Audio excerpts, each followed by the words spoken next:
কখনো সাহস হারাবে না। আর লক্ষ্য রেখো, জীবনের একটি দিনও যাতে ব্যর্থ না যায়। হাজার চেষ্টা করেও চলে যাওয়া দিনটাকে ফিরিয়ে আনা যায় না। আপনার সবচেয়ে গুরুত্বপূর্ণ সিদ্ধান্তটি হলো ভালো মেজাজে থাকা। যতক্ষণ মেজাজ ঠিক থাকবে, সবকিছু ঠিকঠাক। যে কোনো জিনিস বা ব্যক্তির জন্য আপনি অপেক্ষা করতে পারেন, কিন্তু সময় আপনার জন্য অপেক্ষা করবে না। আপনার জীবনের একমাত্র একটা দিনেই আপনি কাঁদলেন আর আপনার মা হাসলেন, সেটা হলো আপনার জন্মদিন। সবসময় জিততে হবে, ভালো থাকতে হবে, এই মানসিকতা আপনাকে অসুস্থ করে তুলবে। হেরেও জয়ী হওয়া যায়, কখনো কখনো আবার কোনো কোনো হার নতুন পথ দেখায়। একজন বড় মিথ্যাবাদী অনেক শক্তিশালী, মাঝে মধ্যে তাকে মনে হয় একজন বড় জাদুকর। প্রশংসা করতে চাইলে তা হবে প্রকাশ্যে, কিন্তু সমালোচনা করতে হবে ব্যক্তিগতভাবে। অতিরিক্ত সমালোচনা করতে নেই।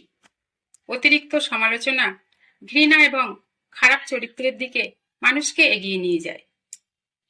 হৃদয় আছে সকল মানুষের, কিন্তু কিছু মানুষের বোধ থাকে না। কান থাকলেও কিছু মানুষ শুনতে পায় না, চোখ থাকলেও কিছু মানুষ দেখতে পায় না। যখন খুব রাগ হয়, মুখ বন্ধ করে ফেলাই রাগের সর্বোত্তম চিকিৎসা। কিছু সমস্যার সমাধান করা লাগে না, একটু সময় নিলে, কিছু সময় পার হয়ে গেলে এমনিতেই সমাধান হয়ে যায়। প্রতাপশালী লোককে সবাই ভয় পায়, কিন্তু মন থেকে কখনোই শ্রদ্ধা করে না।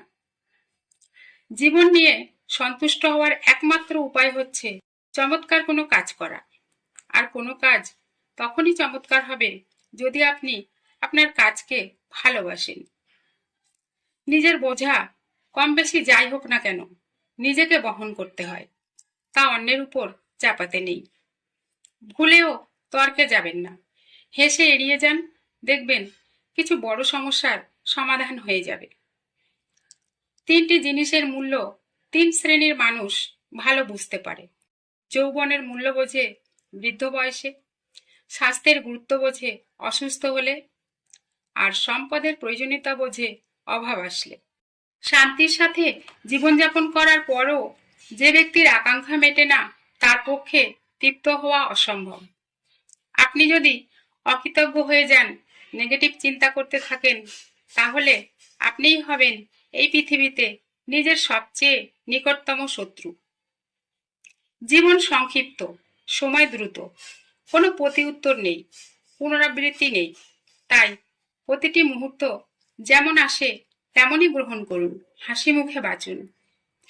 যে হৃদয় দিয়ে কাজ করে না, শূন্যতা ছাড়া সে কিছুই অর্জন করতে পারে না।